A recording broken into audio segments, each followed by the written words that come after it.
भारतीय रेलवे की टाई भी इनकी जो है यहाँ पे है।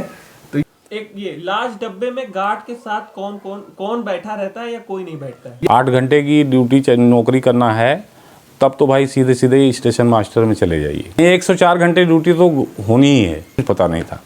अब हम तो बहुत रोए थे, अगर आ जाए तो वो डेटोनेटर ब्लास्ट होंगे। है इश्क नहीं आसान, बस इतना समझ लीजिए।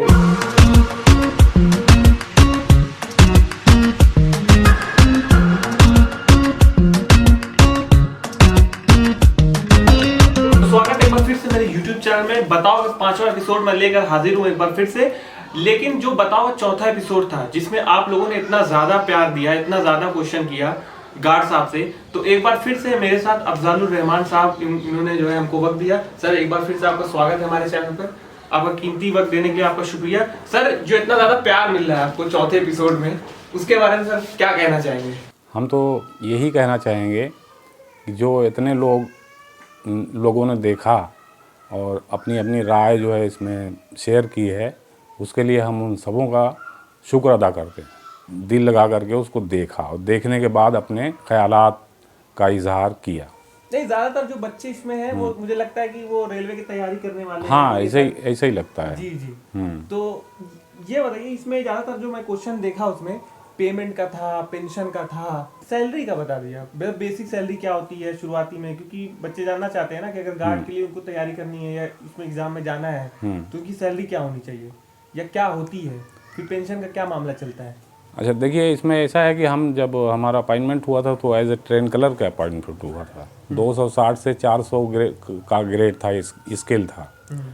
और उसके बाद जब हम डिपार्टमेंटल इम्तहान दे करके गार्ड के लिए सेलेक्ट हो गए तो उस वक्त वो पे स्केल बदल गया। और बदलते बदलते अपना उसमें पहुंचा कि हम जब पैसेंजर ट्रेन में आए तो 9,300 से 34,800 का ग्रेड था हमारा। 9,300 से 34,800 ऐसे ही था। अच्छा, उस टाइम? हाँ। अच्छा। जो पैसेंजर में जब आए हैं तो अब बाकी बातें तो भूल गई हैं, इतनी ज़्यादा नहीं याद रही, लेकिन पैसेंजर में 9,300 वाले ग्रेड में हम आ गए। अब 9,300 का मतलब बेसिक ये हो गई 9,300 और ये जाएगा 34,000 तक। अच्छा। है ना। तो अब 9,300 प्लस उस पर माइलेज मिलता था, उस पर हाउस रेंट है, उस पर डीए है, ये सब मिला करके टोटल जो सैलरी बनती थी वो 50, 55, 60 हज़ार के करीब बनती थी। इसमें जैसे पहले आप 50-55 बता रहे हैं। हाँ। अभी क्या होगी अप्रोक्सीमेटली? अभी की अब स्केल तो हम नहीं बता पाएंगे क्या है। हाँ। इस वक्त का क्या ग्रेड है, इस वक्त बदल गया ना। अभी 7th पे कमीशन आ गया। तो 7th पे कमीशन के बाद क्या हो गया, लेकिन इस वक्त अंदाज़ा हमारा ये है कि टोटल सैलरी जो गार्ड को मिलती है वो करीब 1.5 लाख के करीब मिलती होगी। ये हमारा अंदाज़ा टोटल मिला करके, डीए, माइलेज और बेसिक पे और हाउस रेंट, ये सब मिला करके टोटल 1.5 लाख के करीब मिलती होगी। अच्छा। गार्ड और ड्राइवर की दोनों की सैलरी करीब करीब बराबर होती है, ड्राइवर की थोड़ी सी ज़्यादा होती है। अरे ड्राइवर पे मुझे याद है एक क्वेश्चन इसमें पूछ लिया था, एक लड़का बहुत ऑफेंड हो गया था, यार तुमने जो है ड्राइवर क्यों बोल दिया पिछली वीडियो में हमारी। अच्छा। ड्राइवर नहीं होता, हाँ, लोको पायलट होता है। मैंने कहा कि ये एक जनरल वीडियो है, मतलब कि सबको समझ में आ जाए। अगर हम लोको पायलट बोले, टेक्निकल वर्ड्स भी हम लोग नहीं यूज कर रहे हैं, इसकी वजह यही कि पहले ड्राइवर ही बोला जाता था। ये बाद में अभी 10 साल 12 साल पहले वो एक करेक्शन स्लिप आ गई कि इनका नाम चेंज कर दिया गया और कहा गया कि भाई इनको लोको पायलट कहा जाए। असिस्टेंट लोको पायलट जो असिस्टेंट ड्राइवर होता था। अच्छा। और लोको पायलट जो ड्राइविंग कर रहा है उसको लोको पायलट। तो असिस्टेंट लोको पायलट और लोको पायलट ये 2 हो गया। तो अब अमूमन लोको पायलट बोला जाता है। मतलब ये करेक्शन स्लिप आ गई थी उसमें कि अब इनको ड्राइवर ना कहा जाए, लोको पायलट कहा जाए।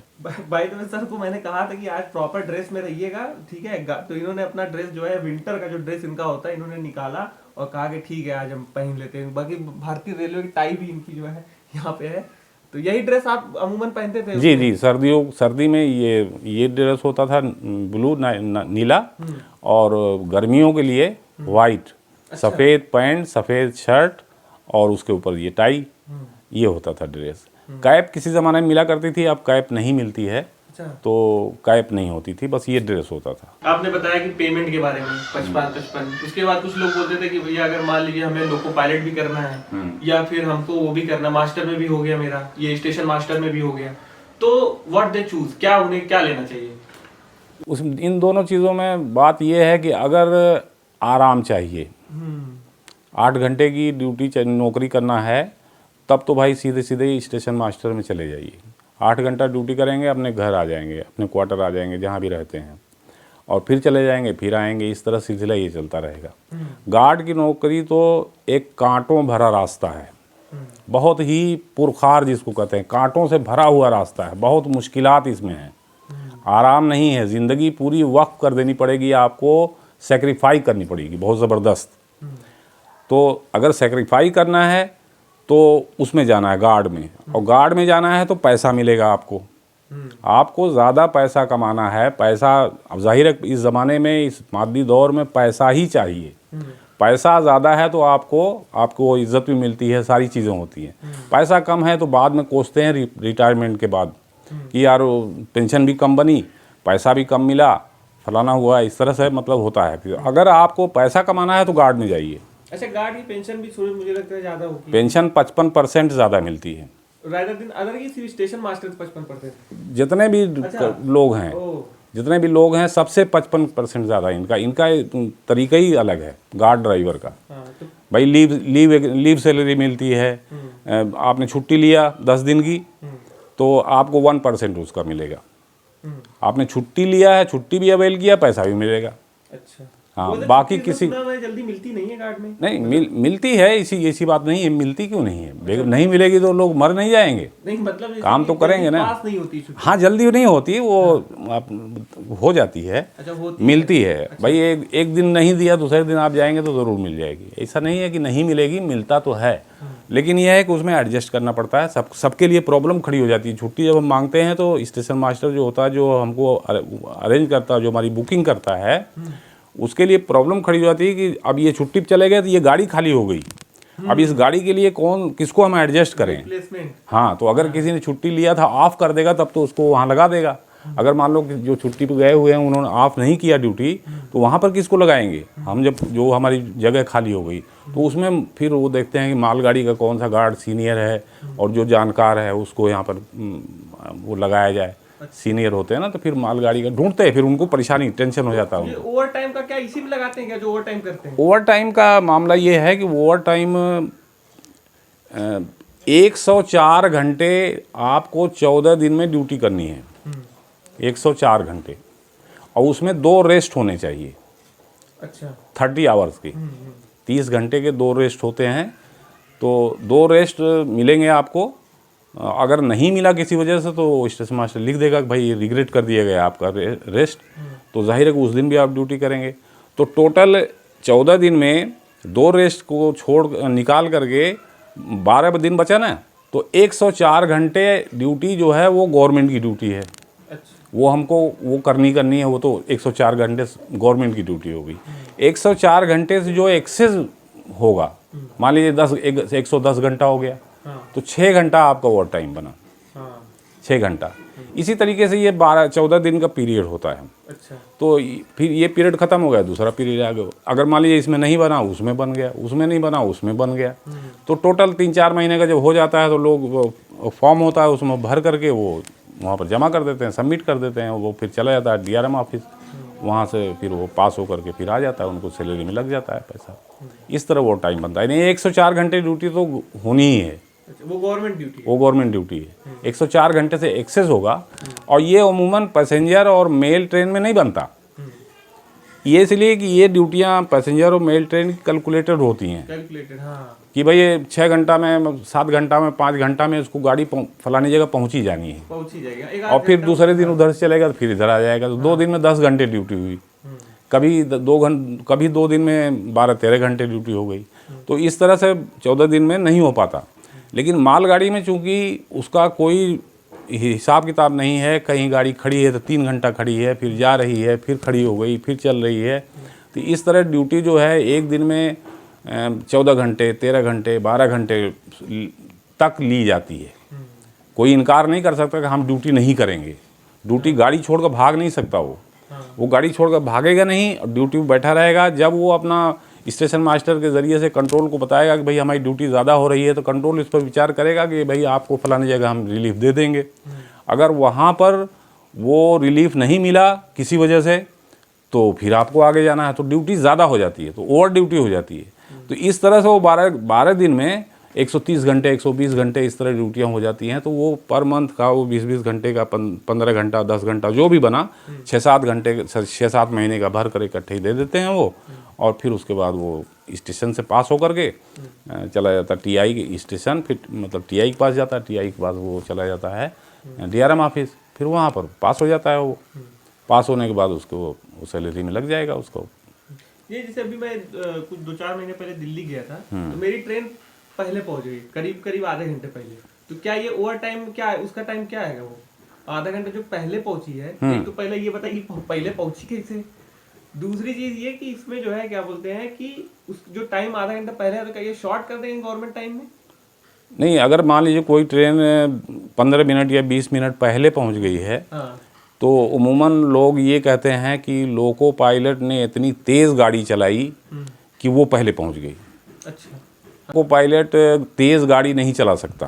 अच्छा। इसलिए कि हर सेक्शन की निर्धारित स्पीड होती है कि भाई इस सेक्शन पर आपको 100 किलोमीटर स्पीड से चलना है। ये ट्रंक रूट है, दिल्ली और हावड़ा रूट जो है ट्रंक रूट कहलाता है। इस रूट पर जो गाड़ी है 110 किलोमीटर शायद इस वक्त थी, अब बढ़ाने के उसमें है 110-120 किलोमीटर, तो वो 120 पर ही चलेगा। 120 से ज़्यादा चलने का मतलब है कि वो ट्रैक जो है इस काबिल नहीं है कि उसको बर्दाश्त कर सके। और अगर वो 120 नहीं 130 किलोमीटर से चलेगा, तो हो सकता है कि गाड़ी उलट जाए, एक्सीडेंट हो जाए, कोई दुर्घटना हो जाए, तो इसमें बहुत बड़ी आफत आ जाएगी। फिर वो पकड़ा जाएगा ड्राइवर लोको पायलट कि भाई फिर देखा जाएगा, वो उसमें आ जाता है जो इंजन होता है ना, उसमें क्या लगा होता है, इससे तो जहाज़ में भी होता है, उसमें आ जाती है कि स्पीड कितनी थी इसकी। तो स्पीड इतनी ज़्यादा थी, तो गार्ड ने क्यों नहीं देखा कि भाई इतनी स्पीड ज़्यादा, अंदाज से चली जाता ना कि स्पीड ज़्यादा है, तो उनको इन्फॉर्म करना चाहिए था कि भाई आपकी ड्राइवर साहब स्पीड ज़्यादा है, कंट्रोल कीजिए आप। तो इसमें दुर्घटना होने के चांसेस हैं। तो कहने का मतलब ये हुआ कि ड्राइवर नहीं पहले पहुंचाता गाड़ी को। ये जो हमारा टाइम टेबल है, जो एक तो पब्लिक टाइम टेबल होता है जो स्टेशनों पर मिलता है, जो हम लोग को मिलता है। हाँ, पब्लिक टाइम टेबल होता है, स्टेशनों में मिलता है। एक टाइम टेबल होता है वर्किंग टाइम टेबल, जो रेलवे बोर्ड से बनता है, और फिर उसके बाद सारे हेडक्वार्टर पर वो भेज दिया जाता है, और सारे टीआई एसएस और तमाम लोगों को मिलता है एक कॉपी, और गार्ड को भी मिलता है, ड्राइवर को भी मिलता है। उसमें वो टाइमिंग लिखी हुई होती है कि 2 स्टेशनों में मान लीजिए 10 मिनट का रनिंग टाइम है 2 स्टेशन के बीच में, तो 10 मिनट में गाड़ी पहुंचनी चाहिए यहाँ पर। यहाँ से चली है तो यहाँ से पास हुई है तो यहाँ 10 मिनट में पहुँच जानी चाहिए। जैसे मान लीजिए गाज़ियाबाद से दिल्ली, मान लीजिए फ़र्ज़ कीजिए कि 15 मिनट में पहुंचना चाहिए गाड़ी को। अच्छा। तो वहाँ टाइम टेबल में जो है, जो वर्किंग टाइम टेबल, उसमें 25 मिनट का टाइम दिया हुआ है। तो 10 मिनट में तो पहुंच गई, तो ये 15 मिनट जो है ये रिकवर हो गया। तो अगर 15 मिनट लेट थी गाड़ी, तो वो राइट टाइम हो जाएगी। राइट टाइम हो जाएगी। इसी तरीके से दिल्ली से इलाहाबाद तक के बीच में कम से कम 35 मिनट 40 मिनट का रिकवरी टाइम दिया हुआ होता है। कहीं इंजीनियरिंग का है, कहीं ट्रैफिक का है, कहीं कुछ है, इस तरह से टाइमिंग होती है। तो अगर आधा घंटा 20 मिनट 25 मिनट गाड़ी लेट जा रही है ना, तो गाड़ी राइट टाइम हो जाएगी, चूँकि वो एक्स्ट्रा टाइम दिया हुआ है। लेकिन पब्लिक टाइम टेबल में वो एक्चुअल टाइम दिया होता है, उनको तो मालूम है कि भाई 6 बजे गाड़ी आएगी, और पता चला कि 6 बज करके, अब मान लीजिए राइट टाइम गाड़ी चल रही है, बिल्कुल से इलाहाबाद से चली थी और बिल्कुल राइट टाइम चल रही है, तो वो जो गाज़ियाबाद से पास होगी तो 10 मिनट में पहुंचने के बजाय वो 25 मिनट दिए हो ना, तो 15 मिनट बिफोर पहुंच जाएगी। ये बात समझ में आ गई? तो ड्राइवर नहीं तेज़ चलता है, टाइम टेबल इस तरह से टेक्निकली बनाया जाता है कि गाड़ी को राइट टाइम करने के लिए टाइम टेबल में इस तरह प्रावधान किया गया है। हाँ, और ये किसी को मालूम नहीं होता, ये सब जो चला रहे हैं गाड़ी ड्राइवर को। मतलब इसमें थोड़ा इंटरेस्टिंग भी जॉब लगती है कि यार इसमें ट्रेन में सफर कर रही है, लेकिन इसमें खतरा बहुत है, जो कि हम लोग पिछले वीडियो में शायद बात की इस बारे में। खतरा तो बेशक है, तो एक जैसे इसमें सवाल था कि गार्ड की नौकरी के लिए क्या करना चाहिए? गार्ड की नौकरी के लिए भैया ग्रेजुएशन होना चाहिए। हाँ। ग्रेजुएशन आप हैं, बाकायदा आप एम्प्लॉयमेंट न्यूज़ देखिए, और अब तो इसमें आ जाता है सारी चीज़ें हैं। गार्ड के लिए अलग से पोस्ट निकलती हैं, पोस्ट निकलती है। और उसमें अप्लाई कीजिए, आप गार्ड में चले जाएंगे, डायरेक्ट जा सकते हैं। और नहीं तो आप रेलवे के किसी उसमें अपॉइंट हो जाइए, किसी में भर्ती हो जाइए। आप टीएनसी भर्ती हो जाइए, आप स्टेशन मास्टर भर्ती हो जाइए, आप कहीं भर्ती हो जाइए। फिर डिपार्टमेंटल 4 साल के बाद, 4 या 5 साल के बाद, 5 साल तक तो काम करना पड़ेगा वहाँ पर, 5 साल के बाद आपको चांस मिलता है कि आप डिपार्टमेंटल जो है भर सकते हैं और निकल सकते हैं। आप गार्ड में जा सकते हैं, टीआई में जा सकते हैं, बहुत सारी वो होती हैं, उसमें जा सकते हैं। आप एग्जाम देना होगा? एग्जाम देगा, डिपार्टमेंटल इम्तिहान देने पड़ेंगे। अच्छा, पिछली वीडियो में आपने कहा था कि आप लोग भी शायद एग्जाम देते हैं उसमें ना? जी जी, हम लोगों ने, मान लीजिए फॉर एग्जांपल कि फेल हो गया कोई बंदा, हाँ, तो फेल हो गया तो अपनी नौकरी करे ना। फेल हो गया फिर अपनी नौकरी करे, फिर साल 1.5 साल के बाद फिर निकलेगी, फिर अप्लाई करे उसमें। अच्छा। जाएंगे रेलवे में तो खुद ब खुद रास्ता मिलता चला जाएगा। ये तो जो हम नॉलेज दे रहे हैं, ये समझ लीजिए कि ये इस तरीके से आपको थोड़ी सी समझ में आ जाएगी कि रेलवे में क्या। हम भी भर्ती हुए थे जब रेलवे में, तो हमें भी कुछ पता नहीं था। अब तो हम तो बहुत रोए थे, हम तो बहुत परेशान हुए थे। तो चूंकि मालूम नहीं होता, इसी तरह किसी को नहीं मालूम होता, वो जब जाता है तो देखता है कि यार हम तो क्या सोचे थे और क्या हो गया। तो ये है मामला। आप वहाँ जा करके आप अपने तरीके से सब समझ जाएंगे। इसमें एक टेक्निकल जैसे चीज़ें होती है, जैसे कि डब्बा उब्बा का कुछ है कि मान ली डब्बा छूट गया, कभी कभी होता है ना डब्बा छूट गया। जैसे ये ज़्यादातर होता है मालगाड़ी में। हाँ, अच्छा। मालगाड़ी यूँ तो किसी भी ट्रेन में हो सकता है। तो जैसे डब्बा छूट नहीं गया, जैसे मान लीजिए एक ट्रेन है मालगाड़ी 40 डिब्बों की, इंजन आगे लगा हुआ है, पीछे गार्ड का ब्रेक है, और बीच में 40 डिब्बे हैं, तो एक इंजन हो गया, एक ब्रेक हो गया, 42 हो गए टोटल। ठीक है ना। और यूँ तो 75 डिब्बों का मालगाड़ी का जो रेक होता है, 75 वैगन्स होते हैं उसमें, 75 वैगन्स, तो बहुत लंबी हो जाती है। तो अब वो पुराने वैगन तो अब ख़त्म हो गए, धीरे धीरे ख़त्म हो चुके हैं। पुराना सिस्टम ही करीब करीब ख़त्म हो चुका है। अब वो हो गए हैं जैसे बॉक्स एन, उसको बोलते हैं बॉक्स एन, BCN, है ना। और दूसरी टाइप की बन गई हैं, वो वैगन बन गए हैं। तो ये मुख्तलिफ, लेकिन पहले ज़माने में क्या होता था, KF, KC, covered wagon, MBFU, BFR। और एक्सप्लेन कर देते तो ये है क्या KF? ये टाइप ऑफ वैगन। अब जैसे KF होता था वही डब्बा, अच्छा, मालगाड़ी का डिब्बा। KF जो होता था, ये इस पर मिलिट्री के मोटर वगैरह लोड होते थे। अच्छा। MBFU थोड़ा बड़ा होता था, एक डब्बा 2 के बराबर होता था, यानी एक कवर्ड के बराबर 2 माना जाता था उसको। यानी ये एक होगा तो कवर्ड वैगन 2 होंगे, इतनी लेंथ उसकी होती थी कि उसको माना जाएगा। तो MBFU पर भी जो हैवी मोटर होती थी मिलिट्री की, वो लोडिंग की जाती थी।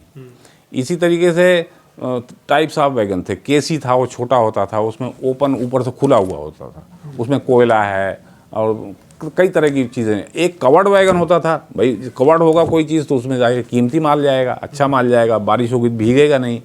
तो इस तरह वैगनों की टाइप्स थी।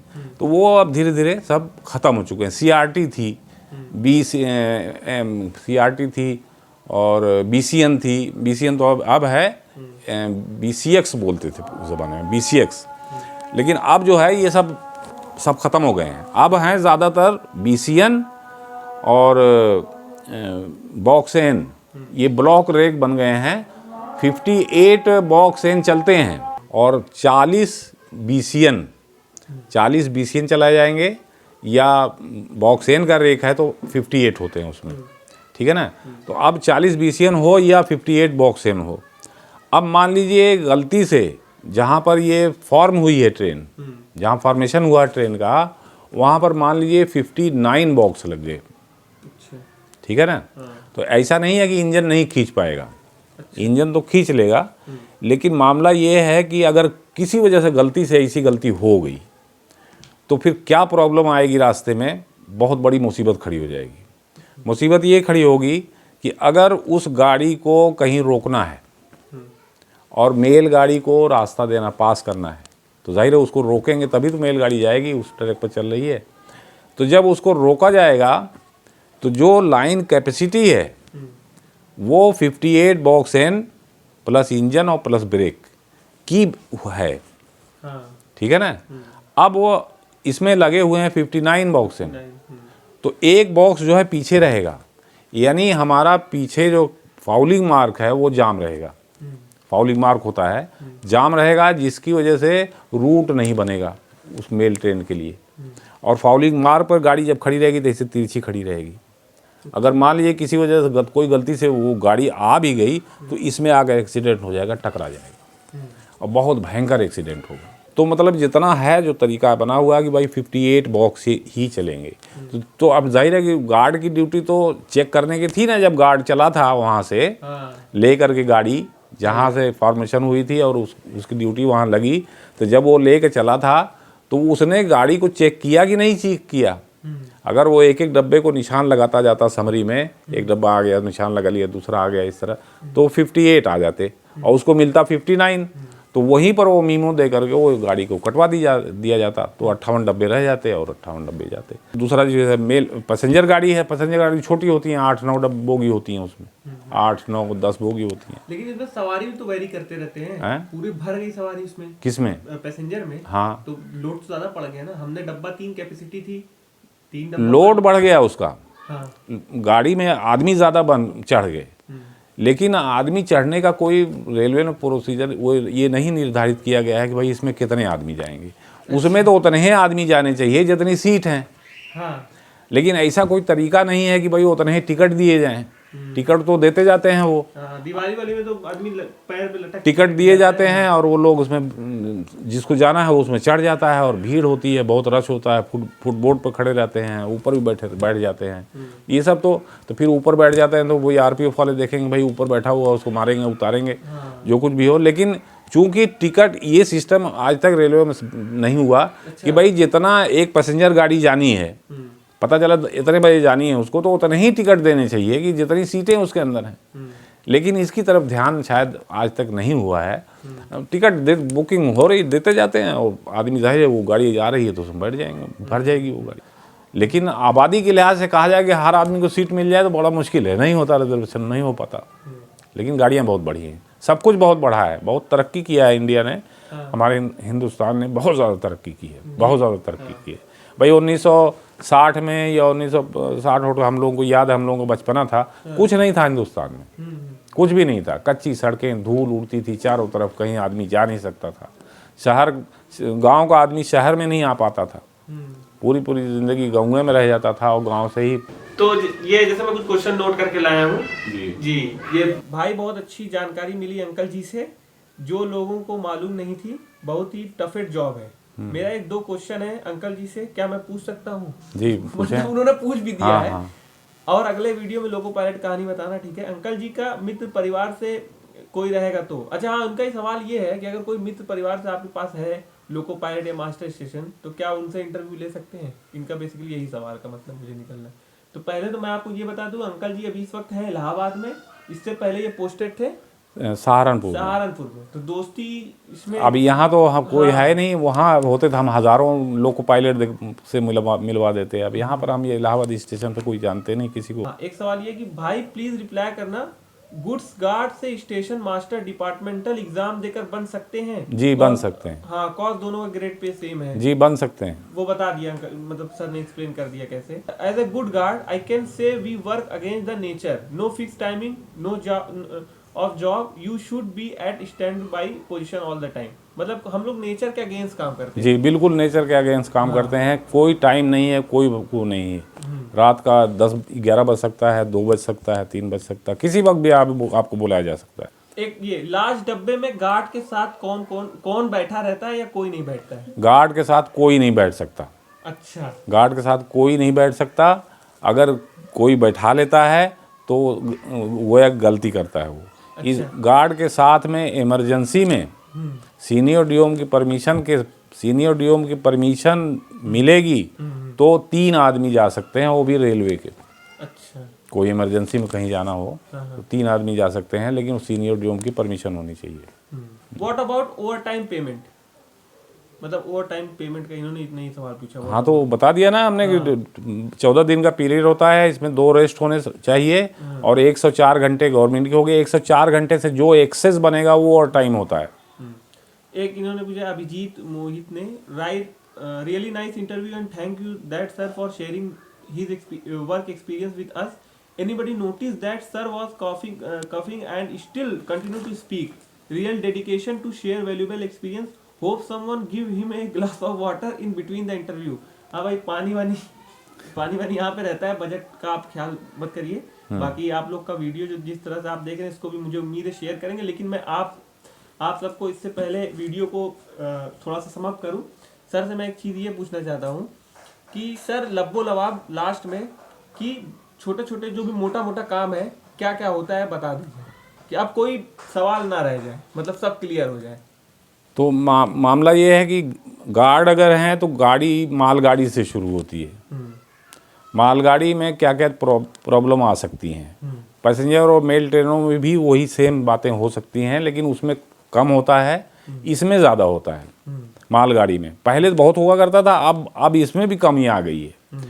एक तो दूसरा पहली बात है कि जैसे मान लीजिए आप मालगाड़ी लेकर चले, आपके पास 75 कवर्ड एमटी के लोड हैं, कवर्ड वैगन लगे हुए हैं 75, और एक ब्रेक है और एक इंजन लगा हुआ है।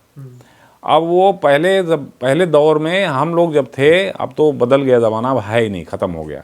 पहले वैकम सिस्टम होता था। वैकम दोनों वैगन के बीच में आप देखेंगे पाइप लगे होते हैं, ऐसे लगते हैं, 2 वैगन का हर सब होता है, और नीचे से वो उसका पाइप लगा होता है, गाड़ियों के नीचे से वो पाइप होते हैं, उसी से प्रेशर जाता है, इंजन से लेकर के ब्रेक तक प्रेशर होता है, ठीक है ना। तो उस ज़माने में वैकम होता था, वैकम सिस्टम था। इंजन से अभी ये टेक्निकल है मामला, वैकम बनाया जाता था गाड़ी में। जैसे ब्रेक लगाता था ना, जब ड्राइवर इंजन से जब ब्रेक लगाएगा तो पूरी गाड़ी में ब्रेक लगता था, इंजन की तरफ से शुरू होगा, धीरे धीरे वो ब्रेक तक जाता था, वैकम क्रिएट है। तो क्या होता था कि उस ज़माने में मान लीजिए गाड़ी में वैकम कम है, कुछ कम था, या दो पाइप जहाँ लगा हुआ है उसमें लीकेज हो गया है, वैकम लीक कर रहा है, तो वैकम ऑलरेडी कम रहेगा, तो कई बार क्या होता था, खुल जाता था। जब वो पाइप खुल जाएगा तो गाड़ी में ब्रेक लग जाएगा, गाड़ी खड़ी हो जाती थी। तो ये बहुत प्रॉब्लम होती थी पहले, लेकिन अब नहीं है। अब चूँकि एयर प्रेशर सिस्टम आ गया, एयर प्रेशर सिस्टम, वो खुलते नहीं है पाइप खुलते नहीं है, प्रेशर जब इंजन से लगता है तो पूरी गाड़ी में लगता है और गाड़ी बहुत जल्दी कंट्रोल हो जाती है। अच्छा, मालगाड़ी में तो अब एक ही पाइप लगता है।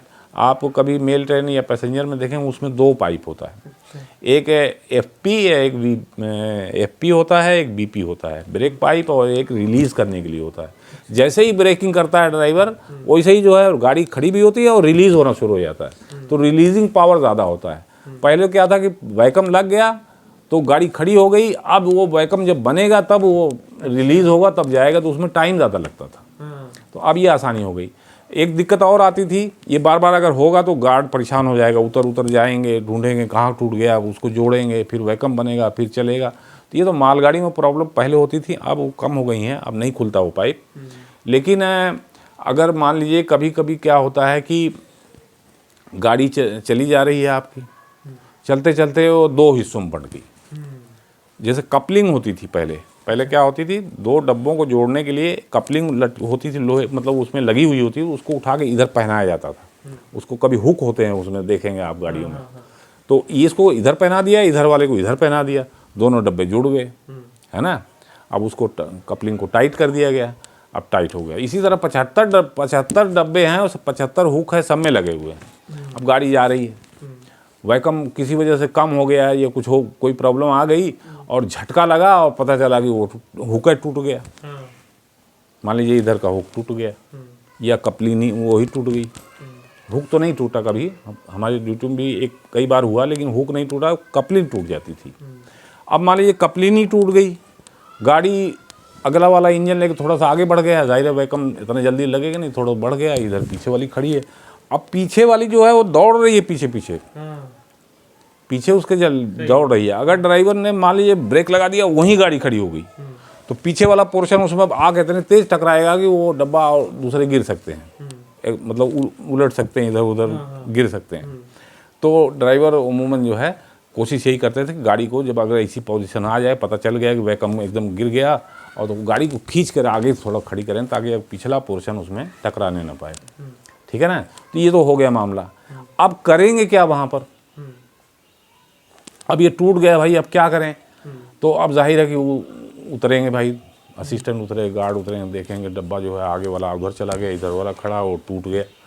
तो जैसे मान लीजिए एक कपलिंग टूटी थी इधर की, है ना, एक कपलिंग इधर टूटी थी, तो दूसरे डब्बे में मान लीजिए एक कपलिंग है तो उसको किसी वजह से खोला जाएगा, दूसरे में किसी डब्बे में एक्स्ट्रा है तो खोला जाएगा, खोल ओल कर कोई सूरत से, बड़ी इसको खुलेगा नहीं जल्दी, खोल ओल कर कोई सूरत से उसको लगाया जाएगा, और लगा होगा तो फिर उस गाड़ी को ले जाएंगे।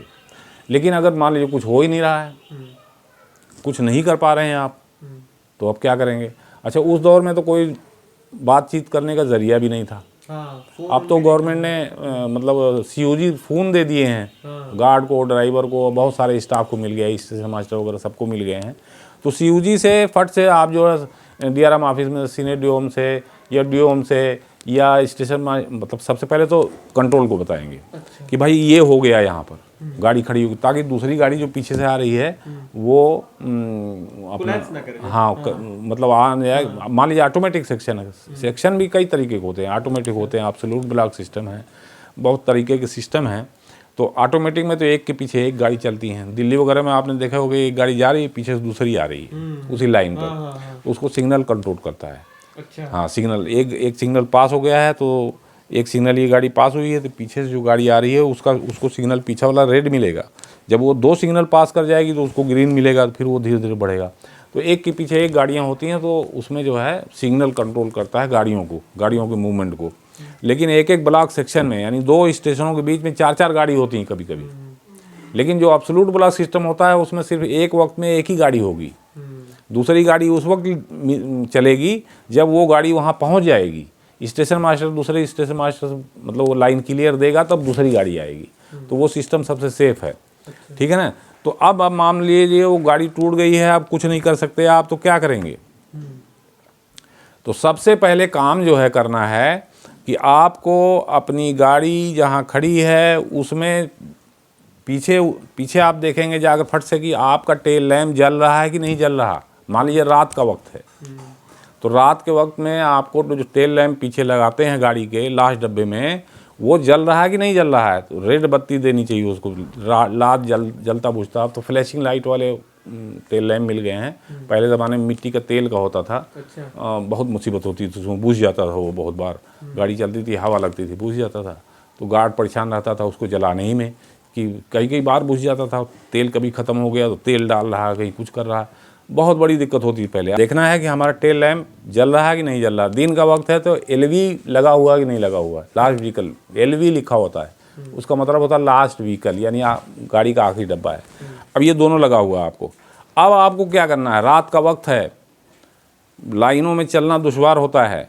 अब आपको डेटोनेटर्स दिए जाते हैं रेलवे के ज़रिए।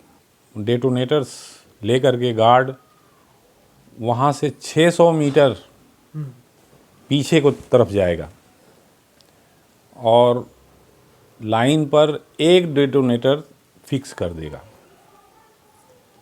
और उसके बाद 600 मीटर और दौड़ कर जाएगा। अब जाहिर है कि 600 मीटर दौड़ना उस लाइन में, अंधेरी रात में, रात का वक्त है, लाइनों में पत्थर होता है, चलते बनता नहीं, गिर जाएगा, पैर टूट जाएगा, कुछ भी हो सकता है। तो उसको उस हालत में, चूँकि वो भी बहुत परेशानी टेंशन में रहेगा, तो उसको बहरहाल 600 मीटर प्लस 600 मीटर जाना पड़ेगा। 600 मीटर पर एक और 1200 मीटर पर जाकर 3 डेटोनेटर्स लाइन में कैंची नुमा फिक्स कर देगा। ये क्यों किया गया? ये इसलिए किया गया कि बाय द वे गलती से कोई गाड़ी उस लाइन पर ना आ जाए। अगर आ जाए तो वो डेटोनेटर्स ब्लास्ट होंगे, ड्राइवर समझ जाएगा कि आगे खतरा है, अपनी गाड़ी को कंट्रोल करेगा और रोक लेगा और एक्सीडेंट बच जाएगा। यही काम जो है असिस्टेंट ड्राइवर आगे करेगा। 600 मीटर पे एक और 1200 मीटर पर 3। एक का मतलब है कि आप बिल्कुल खतरा यहीं पर है, बिल्कुल वहाँ तक खड़ी ही करना उसको, गाड़ी को एक फटने पर। अच्छा। 3 फटता है तो इसका मतलब है कि अभी मार्जिन है, 600 मीटर अभी आगे है। अच्छा। 3 फटा, लेकिन जब एक फटा तो इसका मतलब है कि अब यहीं सामने ही कहीं है, तो वहाँ तक आने में उसकी गाड़ी कंट्रोल हो जाएगी, खड़ी हो जाएगी। अब दोनों ड्राइवर और गार्ड बात करेंगे कि भाई इस तरह से गार्ड जो है एक मीमो बनाएगा। अब तो एक फॉर्म बन गया है, उस फॉर्म पर डेट, तारीख और दिन लिख देगा और उस पर कितने डब्बे आगे टूटे हैं उसका ब्यौरा लिख देगा कि इतने डब्बे हैं प्लस इंजन, ये ड्राइवर को दे देगा। अगर वो टोकन वाला सिस्टम है तो टोकन ड्राइवर से ले लेगा। ड्राइवर को पहले से टोकन रहता है? टोकन वो होता है जिस लाइनों में टोकन दिया जाता है ड्राइवर को। कई सिस्टम होते हैं ना गाड़ियों के चलाने में, कहीं टोकन होता है कहीं नहीं होता है। जहाँ से सिग्नल से है तो सिंगल लाइन वर्किंग पर टोकन दिया जाता है, जो सिंगल लाइन वर्किंग गाड़ियाँ हैं, और डबल लाइन पर टोकन नहीं मिलता, ये मोटी बात है। तो अगर सिंगल लाइन पर ये बात हादसा हुआ है तो टोकन गार्ड से ड्राइवर से गार्ड, मतलब लोको पायलट से गार्ड ले लेगा और अपने पास रखेगा, वो वहीं बैठा रहेगा। अब वो ड्राइवर उतने डब्बों को लेकर के अगले स्टेशन पर जाएगा, ठीक है ना। वहाँ स्टेशन मास्टर को सूचित करेगा, वहाँ पर वो डब्बों को किसी साइडिंग में रख दिया जाएगा और फिर वो इंजन वापस आएगा और वापस आकर के अब वो इंजन में कपलिंग है उसको उसमें पहना दिया जाएगा और फिर बाकी बचे हुए डब्बे और गार्ड अपने डब्बे में बैठ जाएगा और धीरे धीरे किल लेकर के फिर उस स्टेशन पर पहुंच जाएंगे। इस तरीके से ब्लॉक सेक्शन क्लियर हो गया। ये तो हो गया ट्रेन पार्टिंग। चलते चलते अगर ट्रेन पार्ट हो जाए तो क्या करेंगे, तो इतना काम करना है। और इसी से रिलेटेड दूसरा सवाल है कि ट्रेन डिवाइडिंग। अच्छा, ये भी अलग होता है ये? हाँ, कि मान लीजिए मालगाड़ी है और उसमें लोड बहुत ज़्यादा है, तो पहले तो चल रही थी लेकिन अब कहीं आ गई चढ़ाई, थोड़ी सी चढ़ाई है, ग्रेडियंट है वहाँ पर, तो अब वो इंजन जो है उसको खींच नहीं पा रहा है। अब खींच नहीं पा रहा है। अब 58 डिब्बे हैं उसमें, बॉक्सेन के लगे हुए हैं, 58 कोयला लदा हुआ है या कोई और चीज़ हो सकती है, सीमेंट हो सकता है या लोहा हो सकता है, कुछ भी हो सकता है। तो अब वो खींच नहीं पा रहा है। अब क्या करेंगे भाई, अब इंजन में इतनी ताकत नहीं है कि उसको उस चढ़ाई ग्रेडियंट पर, थोड़ा ही ग्रेडियंट है, ज़्यादा नहीं है लेकिन फिर भी नहीं वो चढ़ पा रहा। तो अब जो है उसको डिवाइड करना पड़ेगा। तो अब ड्राइवर गार्ड से कहेगा, गार्ड साहब ऐसे ऐसे है, 20 डब्बा आप जो है कटवा दो और 20 डब्बे को हम ले जाएंगे, छोड़ आएंगे, बाकी दोबारा आएंगे फिर ले जाएंगे, या 15 कटवा दो, जो भी है, मतलब कि ताकि मतलब आपके हाथ में, आपने हमारे हाथ में, ताकि वो लोड जो है कम हो जाए तो दोबारा आएंगे तो इंजन ख़त्म लेके चला जाएगा। तो उसमें से हम लोग अपनी समझ के मुताबिक, सूझबूझ से उसमें से उतने वैगन को डिसकनेक्ट कर देंगे। वो होता है उसके लिए, बगल में देखा होगा आपने, लोहे का होता लगा हुआ, उसको हिला देंगे इस तरह से तो कट जाएगा, वो लॉक खुल जाएगा, उसका अलग हो जाएंगे। सीबीसी कपलिंग होते हैं अब तो ज़्यादातर सीबीसी। पहले दौर में वो टांगने वाले कपलिंग हुआ करते थे, लेकिन अब गाड़ियों में बदल गए हैं, अब सीबीसी कपलिंग हो गई, इस तरह लॉक होता है। आप देखेंगे किसी भी मेल गाड़ी में या पैसेंजर मालगाड़ी में देखेंगे तो अब लॉक वाले हैं इस तरह से, तो जो उठाएंगे तो ये लॉक खुल जाएगा, तो ये दोनों डब्बे अलग हो जाएंगे। जब अलग हो जाएंगे तो उतना पोर्शन वही काम करेंगे, उसी फॉर्म पर लिख देंगे कि इतने डब्बे लेकर के ड्राइवर जा रहा है और इसको ऐसी प्रॉब्लम होगा, ये स्टेशन मास्टर को सूचित कर देगा और वहाँ डब्बे छोड़ करके फिर आएंगे और फिर दूसरा वाला पोर्शन लेके चले जाएंगे। लेकिन इस बीच में वो काम करना है, वो 600 मीटर और 1200 मीटर पर पटाखे लगाने हैं वो गार्ड को। ऐसा नहीं है कि वो अब बैठ जाए वहीं पर। नॉर्मली जो दिवाली में वही नहीं, दिवाली नहीं, वो रेलवे के होते हैं पटाखे, छोटे छोटे होते हैं, और हमारे पास है तो नहीं, हम दिखा देते। वो बहुत तेज़ ब्लास्ट करते हैं। जब लाइन पे इस तरह फिक्स कर दिया जाएगा, जब कोई इंजन आएगा, जब चढ़ेगा उस पर तो इतना तेज फटेगा, तो वो खतरे का वो है, ये खतरा है आगे। एक फटने का मतलब कि यहीं सामने ही है, आगे 3 फटता है तो इसका मतलब है कि अभी थोड़ा मार्जिन है भाई, ब्रेक और लगाओ, ब्रेकिंग करो ताकि खड़ी हो जाए गाड़ी।